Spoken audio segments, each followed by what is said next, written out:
సింహాచలం అప్పన్న భూములు అన్యాక్రాంతమవుతున్నాయి. ప్రభుత్వమే దగ్గరుండి వాటిని ఇతరులకు అప్పగిస్తోంది. కొంత భూమిని ప్రభుత్వ సంస్థలకే కట్టబెడుతోంది. కంచె చేను వేసినట్లుగా పరిస్థితి తయారైతే ఆలయ భూములను కాపాడేదెవరు? ఉత్తరాంధ్రలో ఏం జరుగుతోంది? ఓసారి చూద్దాం.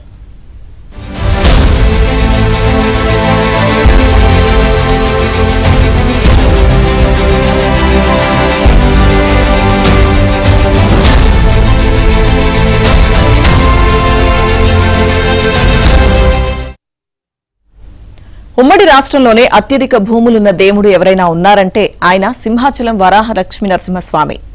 కానీ ఆయన భూములను ప్రభుత్వాలు అవసరమైనప్పుడల్లా తీసేసుకుంటున్నాయి. దేవుడి ఖాతాలో మాత్రం తిరిగి జమ చేయడం లేదు.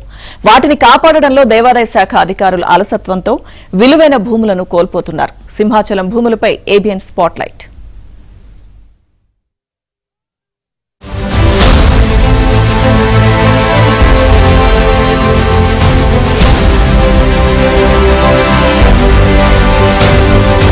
విశాఖ సింహాచల వరాహ లక్ష్మీ నరసింహస్వామిని ఉత్తరాంధ్ర ఇలవెల్పుగా కొలుచుకుంటున్నారు. విజయనగర గజపతుల కాలంలో స్వామివారి ధూపదీప నైవేద్యాలకు దాతలు ఉదారంగా అనేక భూములు ఇచ్చారు. వారే కాకుండా అనేక మంది స్వామివారికి భూములను దానంగా ఇచ్చారు. అవి వేల ఎకరాలే ఉన్నాయి.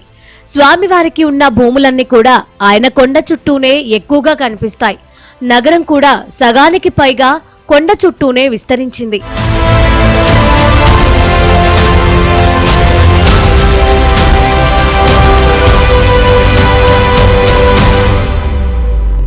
ఆలయ భూముల్లో చాలా వరకు పేదలు ఇల్లు నిర్మించుకొని ఉంటున్నారు. 15,000 మంది ఆ భూములను ఆక్రమించుకున్నారు. పైగా చాలా మంది రైతులు ఆ భూముల్లో వ్యవసాయం చేసుకుంటున్నారు. ఇవి కాకుండా ప్రభుత్వాలు వివిధ సందర్భాల్లో స్వామివారి భూములను అవసరాలకు తీసుకుంటున్నాయి. ఇదిగో తిరిగిస్తాం, అదిగో తిరిగిస్తామంటూ దాటవేస్తున్నాయి. భూములు తిరిగిచ్చే దాఖలాలు మాత్రం కనిపించడం లేదు. ఈ రోజు ఆంధ్రప్రదేశ్ రాష్ట్రంలో గనక దేవాలయ పరిస్థితి చూస్తే చాలా దుస్థితి పరిస్థితుల్లో ఉంది. అందులో ప్రత్యేకించి సింహాచల దేవస్థానాన్ని గనక పరిశీలించినట్టయితే దేవాలయ భూమి 20,000 ఎకరాల నుంచి 22,000 ఎకరాల వరకు ఉండవలసినటువంటి భూమి ఈరోజు 9,000, 11,000 ఎకరాలు ఉన్నదని చెప్పడం చాలా ఆశ్చర్యకరం. మరి ఈ భూమి అంతా ఏమైందయ్యా అని అంటే గవర్నమెంట్ అవసరాల కోసం రకరకాలుగా జీవోలు పాస్ చేసి ప్రైవేటు వ్యక్తుల అవసరాల కోసం పాఠశాలలకని ఇంకోటని స్కూల్స్కని లేదా అంటే ఎన్ఎస్టీఎల్కి రకరకాల అవసరాల నిమిత్తార్థమే చాలా భూమి తీసుకున్నారు. మరి దీనికి ప్రత్యామ్నాయం డబ్బు ఇచ్చారా? దీనికి ప్రత్యామ్నాయం భూమి ఇచ్చారా అంటే ఎక్కడా కానరావడం లేదు. విశాఖ పరిసరాల్లో ప్రభుత్వాలు చేపట్టే అనేక అభివృద్ధి పనులకు, ప్రభుత్వ కార్యాలయాలకు, పలు నిర్మాణాలకు సింహాచలం దేవస్థానానికి చెందిన భూములను తీసుకుంటున్నారు. ఈ ప్రక్రియ 1972 నుంచే ప్రారంభమైంది. అప్పట్లో కేంద్ర ప్రభుత్వ సంస్థ ఎన్ఎస్డిఎల్ కు సుమారు 38 ఎకరాలను కేటాయించారు. తాజాగా రైడ్ అండ్ డేటా సెంటర్ కు సుమారు 100 ఎకరాలు కేటాయించడంతో ఇప్పటి వరకు సుమారు 385 ఎకరాలకు పైబడి దేవస్థానం భూమిని వివిధ సంస్థలకు కేటాయించినట్లయింది. డిపోకి కానీ సెంట్రల్ జైలుకి కానీ ఇలా వాటన్నిటికీ కూడా దేవస్థానం భూములను కేటాయించడం జరిగింది. ఈ కొంతమంది గతంలో దేవస్థానం భూముల్ని లీజుకి ఇచ్చినటువంటి పరిస్థితి ఉన్నది. ఆ లీజుకి తీసుకున్నటువంటి వాళ్ళు ఇప్పటికీ లీజు డబ్బులు దేవస్థానానికి చెల్లించలేదన్న మాట తెలిసింది. అలాగే ఈ మధ్య కాలంలో గూగుల్ డేటా సెంటర్ వారికి 100 ఎకరాల భూమిని కేటాయించడం జరిగింది. కాబట్టి ఈ క్రమక్రమంగా దేవస్థానం భూములన్నీ కూడా తరిగిపోతున్నాయి. చుట్టుపక్కల ఉన్నటువంటి పరిసర ప్రాంతాలన్నీ కూడా కలుషితం అవుతున్నాయి. అందుచేత ఈ ఎంతవరకు సమంజసం దేవస్థానం అలాగే ఇతర వక్ఫ్ బోర్డు భూములు కానీ లేకపోతే ఏవైనా చర్చిలకి వాటికి సంబంధించిన భూములు కానీ దేని జోలికి ఎవరూ వెళ్ళట్లేదు. ఒక హిందూ దేవాలయాలకు సంబంధించిన భూముల మీదకి మాత్రమే ఇవ్వడం జరుగుతోంది. దేవస్థానం లెక్కల ప్రకారం 1972, 1985 సంవత్సరాల్లో ఎన్ఎస్టిఎల్ డిఫెన్స్ క్వార్టర్స్ కు 37.75 ఎకరాలు కేటాయించారు. 1979లో రైల్వే శాఖకు 33.41 ఎకరాలు ఇచ్చారు. 1982లో ఇంటిగ్రేటెడ్ అర్బన్ డెవలప్మెంట్ ప్రాజెక్టుకు 144.75 ఎకరాలు, 1986లో బీసీ సంక్షేమ గురుకుల పాఠశాలకు 45.32 ఎకరాలు, 2001లో విశాఖ సెంట్రల్ జైలుకు 100 ఎకరాలు, తాజాగా రైడ్ అండ్ డేటా సెంటర్కు 100 ఎకరాలు కేటాయించారు.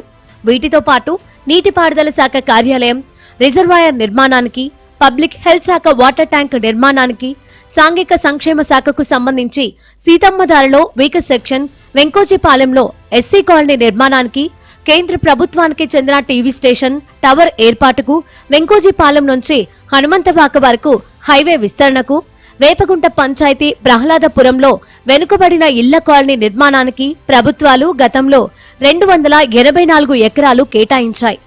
ఏపీఎస్ ఆర్టీసీకి సర్వే నంబర్లు 197తో పాటు 1998లో సింహాచలం డిపో నిర్మాణానికి 5.3 ఎకరాలు కేటాయించారు. దేవస్థానానికి ఆర్టీసీ 10 లక్షలు చెల్లించింది. ఇప్పటి వరకు దేవస్థానం ఖాతాకు జమైన మొత్తం ఇదే. అలాగే సెంట్రల్ జైలుకు కేటాయించిన స్థలానికి గాను మధురవాడలో సుమారుగా 200 ఎకరాలు అప్పగించారు. తాజాగా రైడ్ అండ్ డేటా సెంటర్ కు అడవివరం సర్వే నంబర్ 275లో 100 ఎకరాలు కేటాయించాలని ప్రభుత్వం నిర్ణయించింది.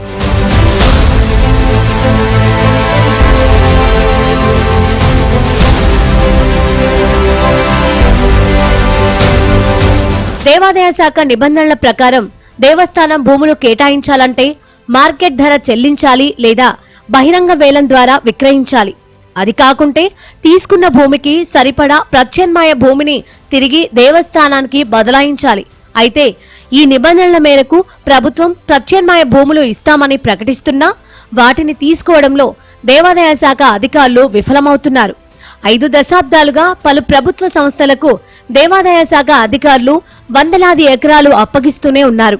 దాన్ని వేరేగా యొక్క భక్తులు ఇచ్చేటువంటి భూములకి ప్రభుత్వాలకు కానీ లేదంటే ఆ యొక్క ఎండోమెంట్ సంబంధించిన వారికి ఎటువంటి హక్కు అనేది ఉండదు. కానీ ఇప్పుడున్నటువంటి పరిస్థితుల్లో రాష్ట్ర ప్రభుత్వాలు ఏవైతే ఉన్నాయో ఈ యొక్క దేవస్థానం భూములు ఏవైతే భక్తులు ఇచ్చేటువంటి దేవస్థానం భూములు ఉన్నాయో వాటిని తీసుకుని దానికి ప్రత్యామ్నాయంగా వేరే చోట భూములు ఇస్తామని చెప్పేసి అని చెప్పడం అనేది, అలాంటి జీవో పాస్ చేయడం అనేది చాలా బాధాకరం. ఎందుకంటే భక్తులు ఇచ్చేటువంటి ఒకసారి గిఫ్టెడ్గా ఇచ్చినటువంటిది, భక్తులు ఇచ్చినటువంటిది ఎట్టి పరిస్థితుల్లో కూడా దాని మీద ఎటువంటి వారికి ఏ విధమైనటువంటి హక్కు అనేది ఉండదు. దాని ద్వారా వచ్చేటువంటి ఆదాయం కానీ దాని ద్వారా వచ్చేటువంటి ఏదైనా సరే ఉపయోగించేటువంటి పరిస్థితులు ఉంటే కనుక అది కేవలం దేవస్థానానికి అభివృద్ధి కోసమే చెందుతుంది తప్పించి కానీ అంతేగాని దానివల్ల ఎటువంటిది కూడా ప్రభుత్వానికి ఎటువంటి దాని మీద చర్యలు తీసుకునేటువంటి హక్కు